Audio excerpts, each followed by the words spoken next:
Бердібек Соқпақбаев, Аяжан. Жолаушы, сиыр, ақылды күшік. Алматы мен Ны ауданының арасына қатынайтын кешкі автобус Жамбыл колхозына келіп тоқтады. Үлкен қызыл бүйір автобус болатын. Аялдама үйшігінің саясында оның келуін тосып отырған 3-4 әйел, бала-шаға бар еді. Буыншақ түйіншектерін көтеріп, олар автобустың артқы есігінен қарбаласып міне бастады. Ал алдыңғы есіктен жасы 7-8 шамасында бір қыз түсті. Бұл Аяжан еді. Әлдеқандай қамқор, күтімшіл жанның Аяжанды бұл сапарға құнттап, майпаздап шығарып салғаны көрініп тұр. Киімдері тап-таза, ақшам, бұршақ суретті көкшіл сарафанның сыртынан желбегей киген қызыл жемпірі мына ыстық күнде оны пысынататын түрі бар. Маңдайы шып-шыбар боп тершіп кетіпті.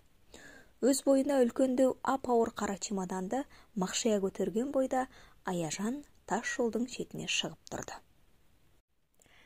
Кондуктор әйел есіктен басын соғып, баратын үйіңді анау балалардың бірінен сұрап ал, қош бол деді. Қош болыңыз.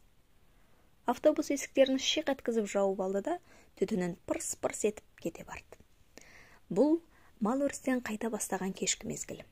Тұп-тура Аяжанды бетке алып, бір қора сиыр шұбырып келеді.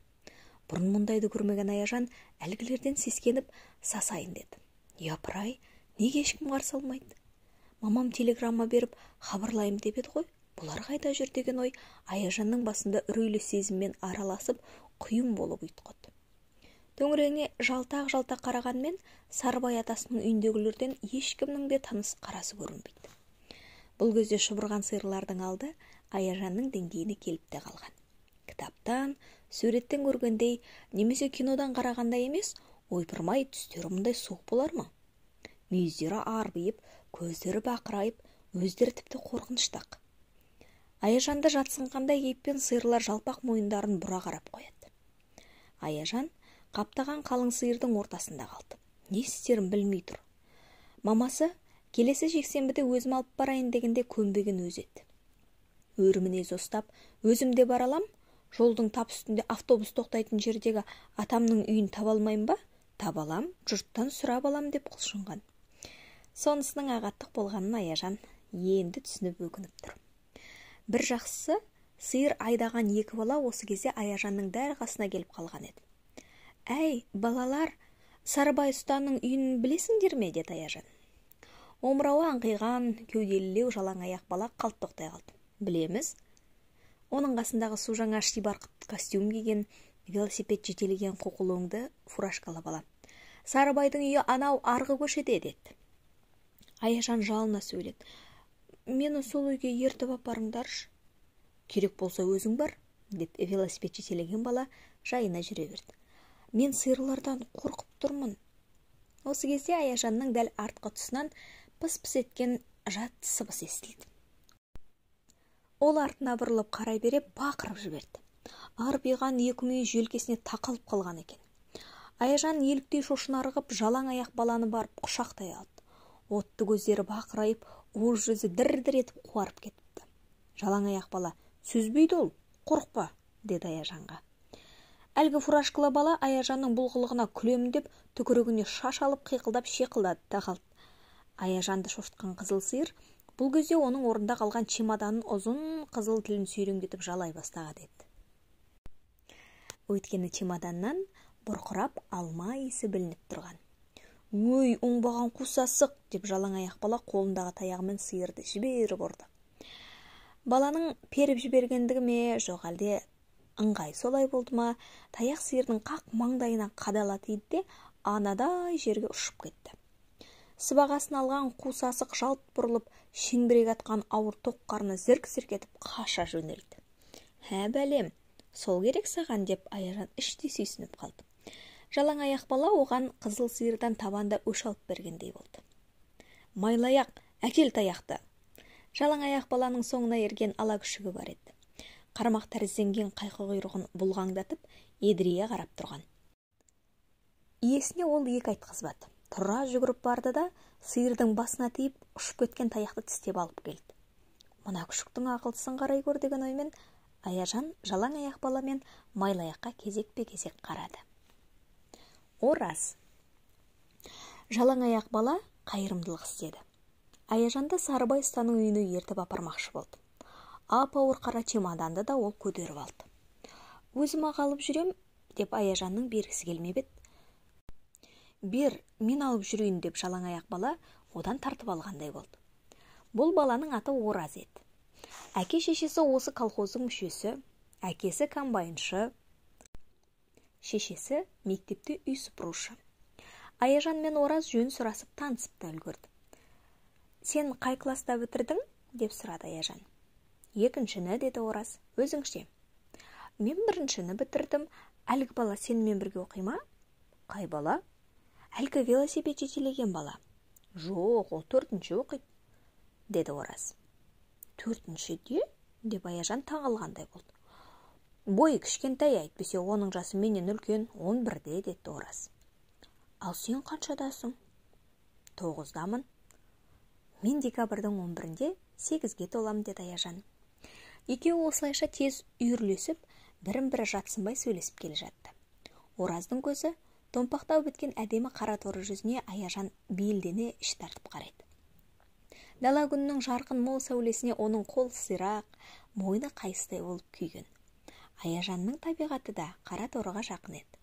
Бірақ тап қазір Ораздың қасында оны ақ құба десе де болғандай. Бұлар келе жатқан беткейден төмен қарай ұзыннан ұзақ созылған кең көше. Бір-бірінен аралары алшақ қоныс тепкен қыстақ үйлері. Аяжанның мұнда бірінші рет келуі еді. Қала тәрізді сабылып жүріп жатқан жаяулар, ағылған машиналар көрінбейді. Қимыл аз. Кең көшенің әр жерінде шоғыр-шоғыр болып жайылып жүрген қаз-үйректер, қақпалардың алдына келіп, иесіне мен келдім деп хабар беріп мүңіреп тұрған сауын сиырлар байқалады. Ала күшік сендердің қай үйге баратындарыңды білем дегендей, алға түсіп ап жортып келе жатыр. Мойнында әдемі сары қайыстан қарғы бауы бар. Ұш жағы қылшықтау жарға құлағы жалбаң-жалбаң етіп, әлсін-әлсін артына бұрылып қарайды. Ораз чемоданды басқа екінші қолына ауыстырып жатып, ауыр ғой, не бар мұнда деп сұрады. Алма. Жамбыл колхозы мекен еткен бұл аймақта алма өспейді. Алматының дәмді алмалары Оразға жақсы таныс. Оның көзіне қып-қызыл үлкен алмалар елестеп кетті де, таңдайына алманың тәп-тәтті шырын дәмі келгендей болды. Ораздың танауы шып-шып теріле бастаған көріп, Аяжан чемоданға жармасып, бер, енді мен алып жүрейін деді. Ораз бермей, сары кеңдікі әне анау үй, жетіп қалдық деді. Ыстық құшақтар. Сарыбай ұстаның үй іші кешкі абыр-сабырда түгелді есік алдында болатын. Жұмыстан кеп, жуынып киім ауыстырғаннан кейін, қарияның өзі екі тостаған қымызды сылқытып алып, терезе тұсындағы орындықта балапан теректердің саясында дем алып, шылым шегіп отырған. Аяжанды ол басқалардан бұрын көз шалып тани кетті. Өй, әке, мынау Аяшым ба келе жатқан деп таңырқап, балаша мәз болып, орнынан ұшып түрегелді. Сиыр сауға қамданып жатқан Меруерт апай, самауырдың отын үрлеп тұрған ересек қыз Бәтима, топқа таласып шырылдасып жатқан 8 жасар Шолдаң Нұрдәулет пен 5 жасар Қаспақ танау Зәуре түгел елең ете қалысты. Соңғы екеуі Аяжанды бұдан бұрын көрмеген, бірақ атына қанық. Бәтима бас болып, ол үшеуі Аяш, әпке, Аяжан десіп улап-шулап бірін-бірі баса көктеп лап қойды. Аяжан бұл кезде атасының құшағына сүңгіп те үлгерген еді. Сарекең оны сәбиде тік көтеріп алып, бауырына басып құшырлана сүйіп жатыр. Қап-қара мұрты Аяжанның бетін жыбырлатып жіберді. Жаным, қоңыр қозым, қалай келіп қалдың? Кімге ілесіп келдің? Автобуспен өзім жалғыз келдім. Мамам автобус станциясына ертіп әкеп отырғызып жіберді. Сіздерге телеграмма бердім деп еді ғой, неге қарсы алмадыңыздар? Телеграмма? Алғамыз жоқ, деді Сарекең. Меруерт пен Бәтима да, телеграмма келген жоқ, әкелген жоқ деп жатыр. Аяжанның өзім жалғыз келдім деуі мұндағы жұртқа осал ерлік болып көрінбеді, және қадірі де арта түскендей болды. Аймалаған бір құшақтан ол бір құшаққа ауысты. Шөпілдетіп сүйген еріндер, әлгіндегі жатырқау, үрку сезімдері Аяжанның бойынан қолмен сылағандай жоқ болды. Әпке, сүйгіші, маған да сүйгіші деп Зәуре шыр-шыр етеді. Аяжан бетін тосты. Зәуре оның бетін аузымен сүйді де танаумен тырнап өтті. Дегенмен осының бәрі Аяжанға соншалық жақын, бауырмал еді. Сұмдық сөз. Бұлар бәрі ауыз үйге кіріп, Аяжанның Алматтан базарлыққа келген тәтті алмасынан жеп, аса көңілді жайда отырғанда есік алдынан «Кім бар үйде?» деп шіңкілдеп дауыстағанын естілді. Почта таситын қыздың дауысы еді. «Телеграмма» деп ұсына берді. Бұл Аяжанның келетіні жайында хабарлап берілген телеграмма болатын. Сарекең оқып көрді. «Ой, жарайсың қызым, неғып мұнша ерте алып келдің? Бұдан гөрі кешірек әкелсең болмайтын бет» деді. «Кінә бізде емес, ауданда. Аудан бізге кеш берді» деп ақталып жатыр почташы. Ол осыны айтты да жалт бұрылып жөнеле берді. Әлгіндей мәнді хабары бар телеграмманы кешіктіріп әкелгеніне ұялды білем. Меруерт апайдың алма же дегеніне қарамай зытып отырды. «Ата, алма жақсы ма екен?» деді Аяжан. «Жақсы түгіл балы екен шырағым, сенің әкелген алмаларың». Ораз орнынан түрегелді де кетуге ыңғайланды. Меруерт апай оған қос уыстап алып алма ұсынып жатыр. Ораз, «Мынаны апаңа апарып берші». «Айтпақшы, апаңның құлағы қалай, тәуір болайын деді ме?» деп сұрады Сарекең. «Бұрынғы қалпы», деді Ораз мұңайған түрмен. «Дәрігерге көрініп емделіп жүрме?» «Аудандағы дәрігерлер мұрнына, құлағына операция жасау керек депті. Апам жасатпаймын дейді. Алматтан ауданға құлақ қарайтын бір профессор келмекші екен. Сол келген соң, апам соған барып көрінем дейді». Оған көріну керек. Профессор мұндағылардан қалайда көп біледі ғой, деді Сарекең. Профессор деген сөзге Меруерт апай да елең етіп, «Профессор келетін болса, мен де барып көрініп, белімнің кілт етпесі барын айтсам бекен?» деді.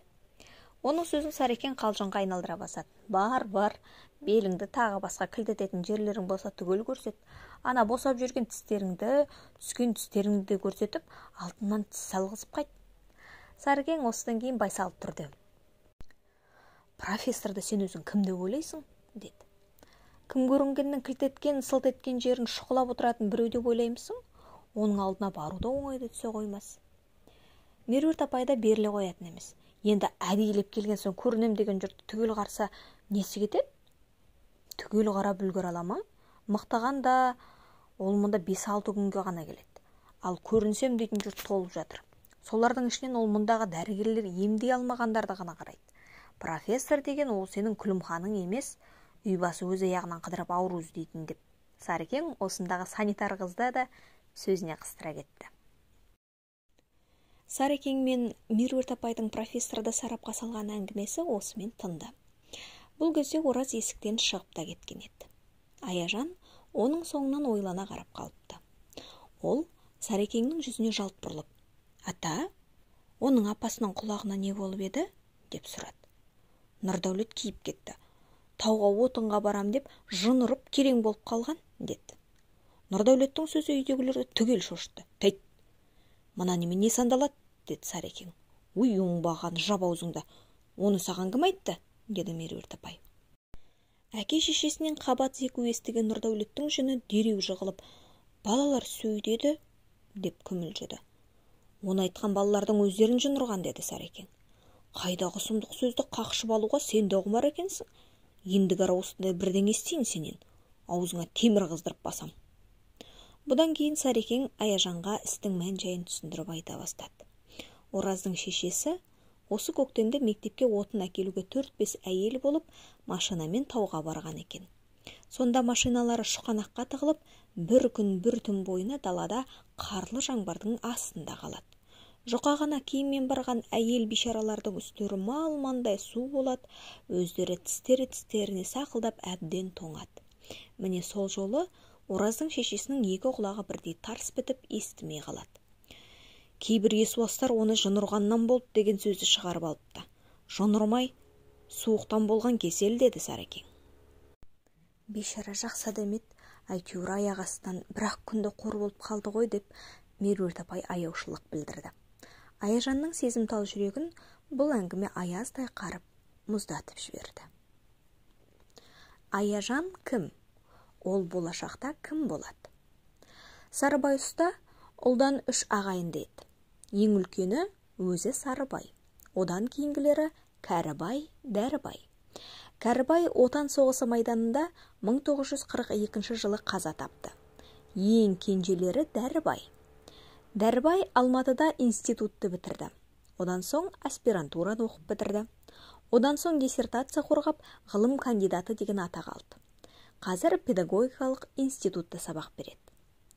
Аяжан сол Дәрібайдың, яғни Сарыкеңнің кенже інісінің қызы. Жамбыл колхозының байырғы тұрғындары Дәрібайды түгел біледі. Ол қолдарында өскен бала болғаннан кейін қалайша білмесін. Аяжанға мамасы айтады: «Папаң және бір жақсы кітап жазса, профессор болуы мүмкін» дейді. Ал папасының ондай мықты кітап жаза алатынына Аяжан шек келтірмейді, сенеді. Өйткені ол көп оқып, көп жазатын еңбек сүйгіш адам. Ал Аяжанның мамасы Мәриям Алматыдағы орталық аптекалардың бірінде дәрі беруші болып қызмет істейді. Ғылым тілімен айтқанда фармацевт. Аяжан мамасының аптекасында талай болған. Ондағының бәрі де бұған ұнайды. Тап-таза, жинақы, дәрі деген сондай көп, көздің жауын алып тізіліп тұрады. Басына ақ тақия, үстіне ақ халат киген мамасы әйнек тесікшенің ар жағында ауруларға дәрі беріп отырады. Ешкім бұл арада дабырламайды, қатты сөйлемейді. Анасының жұмысы Аяжанды қызықтырады. Ол кейде үлкейгенде мамасына ұқсап дәрі беруші болуды арман етеді. Ал кейде одан айнып, Наталья Петровна тәрізді мұғалім болсам дейді.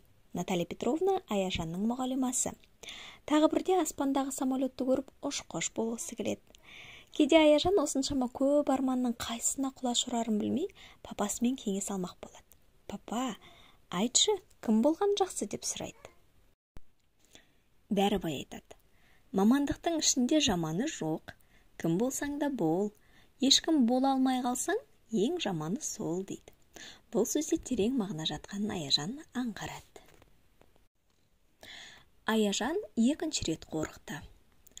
Аяжан үшін мұндағы тіршіліктің бәрі қызық, бәрі соны. Ол сиыр сауып жатқан Меруерт апайдың қасына келді. Үңіліп қарап тұр. Екі көзі сиырдың желінінде. Сызаттап қойылған аппақ сүт сауа берсе толассыз шыға беретін тәрізді. «Апа, бұл сүт қайдан шығып жатыр? Мына желінді көрдің бе? Содан шығып жатыр».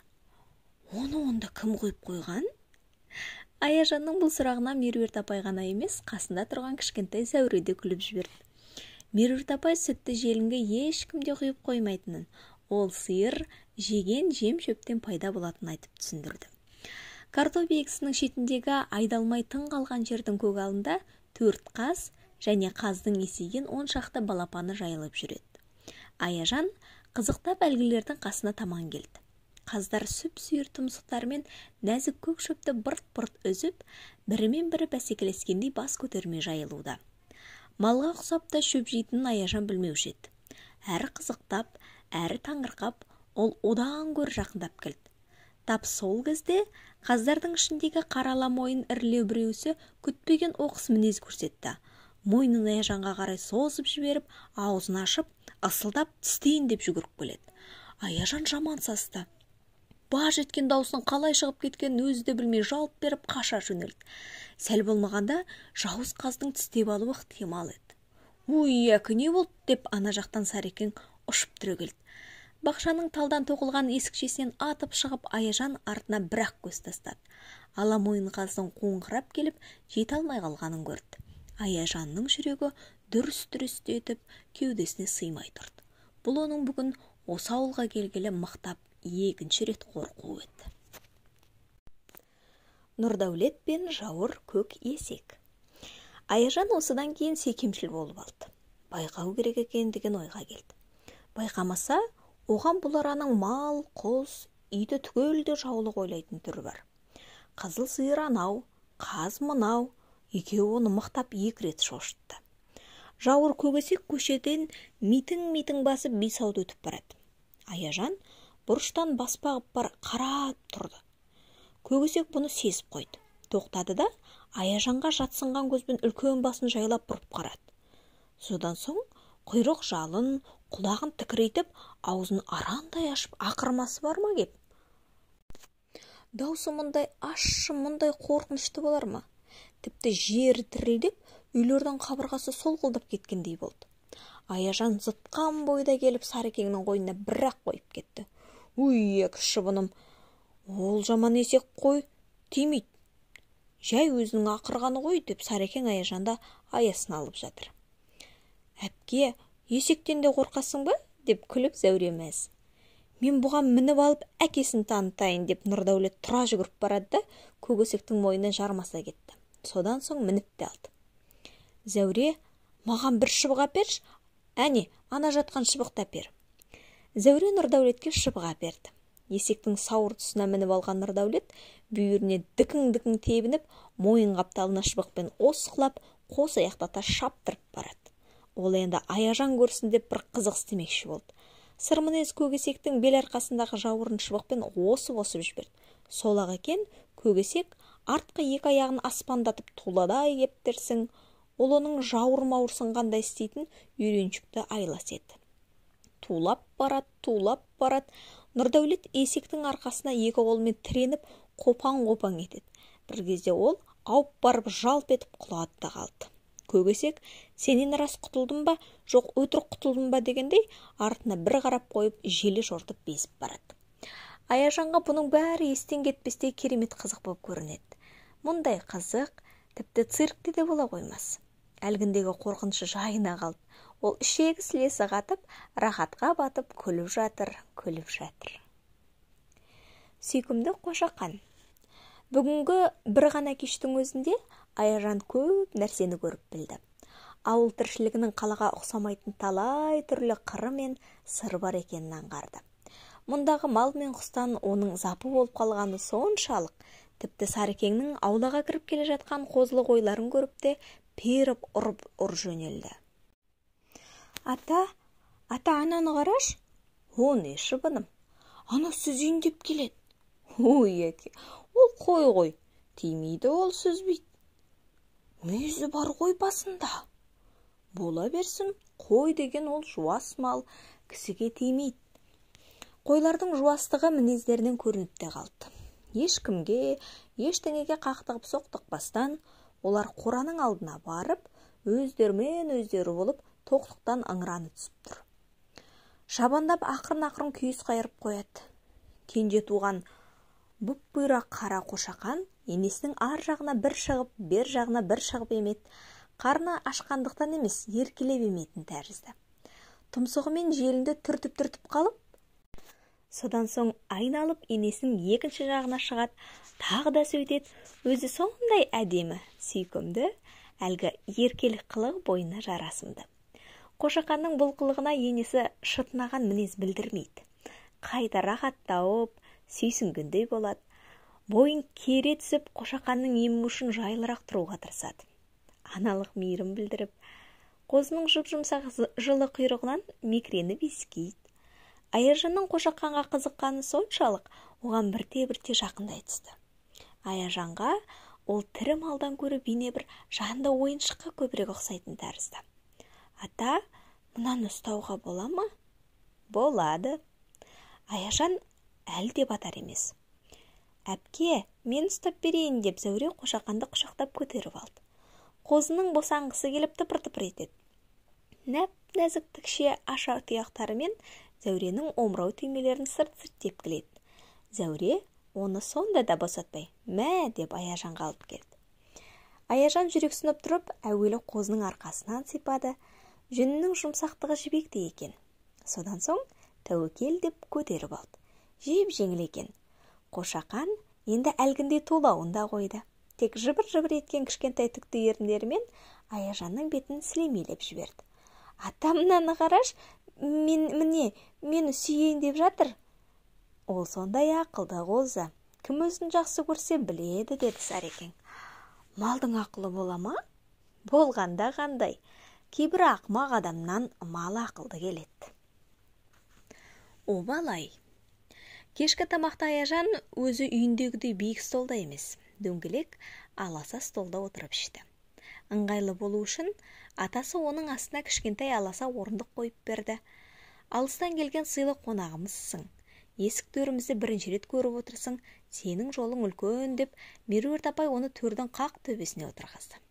Же ғой. Іше ғой деп барлығы да Аяжанға бәйек болып жатыр. Әр тағамнан бір шоқып, Аяжан ілез-дақ тойып қалды.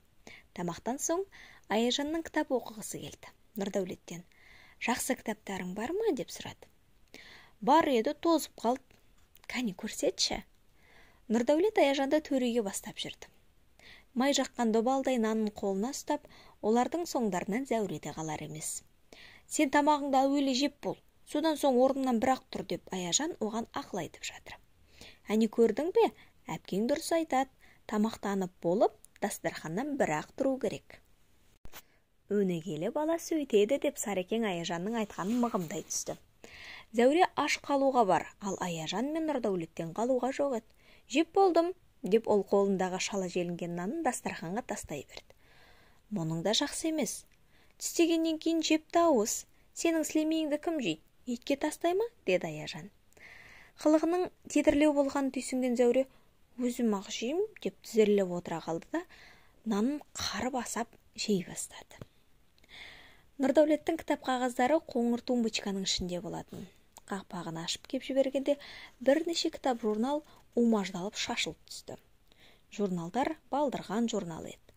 Кейбіреуінің тысы жыртылған, кейбірінің суреттері қайшымен кесіп алынған, сау қалған беттерінің өзі шимай-шимай жазу, қолдан салынған шатпарақ сурет.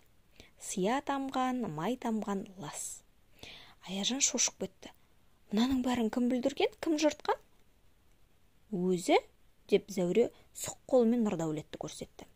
Бір журналды аласап: «Мынаны жыртқан сен болатынсың» деп Нұрдәулет Зәуреге жала жауып жатыр. Тумбочканың ішінде сықаған кітап қағаздарды Аяжан шетінен қопарып шығара бастады. Бірінің үстіне бірін нығарлап тыға беріпті.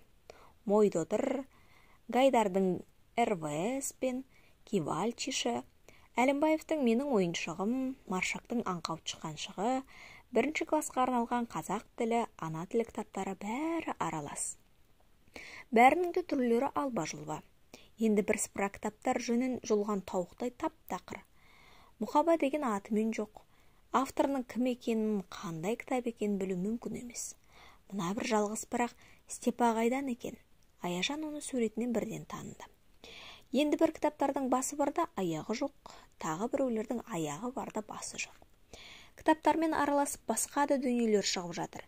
Резинке қоян, қаңылтыр ысқырық, ләңгі, бірнеше асық та шықты. Мәмпәсиден босаған әп-әдемі дөңгелек қызыл аласауыт саңғыр етіп еденге домалап түсіп еді. «Менікі» деп Зәуре әлгіні бас салды. «Сенікі емей-ақ өзімдікі?» Нұрдәулет таласа кетіп, сауытты күшпен тартып алмақшы болып жатыр. Аяжан араша түсті. Зәуреге болысып жатыр. У-шуды естіп: «Не болды сендерге? Әй, не болды?» деп Меруерт апай кірді. Нұрдәулетті жұлқып Зәурені босаттырып жіберді. «Добалдай боп өзіңнің кіші баланы шырылдатуды қашан қоясың сен?» деп зекіп жатыр. Зәуре қаңылтыр сауытты шеңгелдеп ұстап, ауыз үйге тайып отырды. «Бәрібір тартып алам» деп Нұрдәулет оған зіл көрсетіп жатыр. Зәуреге Меруерт апай қамқоршы: «Тартып алып көр, мен саған не көрсетер екем?» Тумбочканың ішіндегі кітап қағаз, дүниеліктері бір шөмеле болды. Не бір асыл шығармалар жан ашитындай мүсәпір күйге түсіпті. Аяжан аянышпен қарап реттеп отыр. Мына бір дәптер Нұрдәулеттің таза жазуға арнаған дәптер екен. Аяжан ашып көре бастап еді, Нұрдәулет дәптерді қақшып жұлып алды. Аяжан бір беттің соңына қызыл сиямен қойылған екілік бағаны байқап қалды. «Бере тұр көрейін». «Көрсетпеймін» деп Нұрдәулет дәптерді қалтасына жұмарлап салып алды. Жыртылған кітап журналдарды ретке салып, Аяжан көп отырды. Тіпті тізесі талып кетті. Ара тұра ересек адамдай күйзеліп, «Обалай» деп қояды. Зәуре әрі қуанды, әрі жабырқады. Жататын мезгіл болды. Меруерт апай Аяжанға оңаша кереуетке төсек салып берді. Қаспақ бұрын Зәуре шешесінің етегінен тартқылап: «Мен Аяжан әпкемнің қойнына жатам» деп без-без етті. «Менің қойныма жатқың келсе, жуын жақсылап, ана қаспақ мұрныңды тазала» деді Аяжан. Зәуре қуанып кетті. «Мақұл» деп жуынбақшы болып жөнелді. Аяжан тысқа шықты. Көгілдір аспан мөлдіреп төніп тұр. Көшедегі бағандардың басында әр жерде жарқыраған электр шамдары. Қора жақтан қойлардың бырт-бырт күйіс қайырғаны естіледі. Ашыққа байланған қызыл сиыр аяғы талған болу керек, жатыр. Демін күшене алып пыш-пыш етіп ыңыранып қояды. Құс-қорадан үйректердің қырқыр еткен үні де естіледі. Бақшадағы картоп егісінің арасынан әр тұстан әлдеқандай ұсақ жәндіктердің ысқырған, шиқ-шиқ еткен дауыстары білініп қалып, қайта жоқ болады. Мына бір салт атты кісі өтіп бара жатыр. Екі жағына дөңкитіп шөп теңдеп алған. Өз соның ортасында кеудесіне батып отыр. Астындағы аты аяқтарын сып-сып еткізіп тез басып барады. Жапырлаған төрт тұяқтың соншама жылдам алмасқанына Аяжан қызықтап қарады. Салт атты ұзап кетті. Жаздың әсем түнін тұңғыш рет көргенде әсерленіп, Аяжан рахаттанып тұра берді. Үйден Бәтима шықты. Аяжан, қайдасың? Мұндамын. Жалғыз өзің не қып тұрсың? Жұлдыздарға қарап тұрым. Жүр, жат. Аяжан үйге көңілді, серге түскен сезіммен кірді. Зәуре бұл екі ортада жуынып келіп төсекке жатып та үлгіріпті. Ақ сесепті көрпені мойнына тұмшалап алып, шалқасынан жатыр. Қуақы қысық көзі бейне бір қуыршақ ойыншықтың көздері тәрізденіп жылт-жылт қозғалады. Обал нешік мұрынға біраз еңбек сіңірілгені көрініп тұр. Бозғылт тартып тап-таза болыпты. Жақсылап жуындың ба?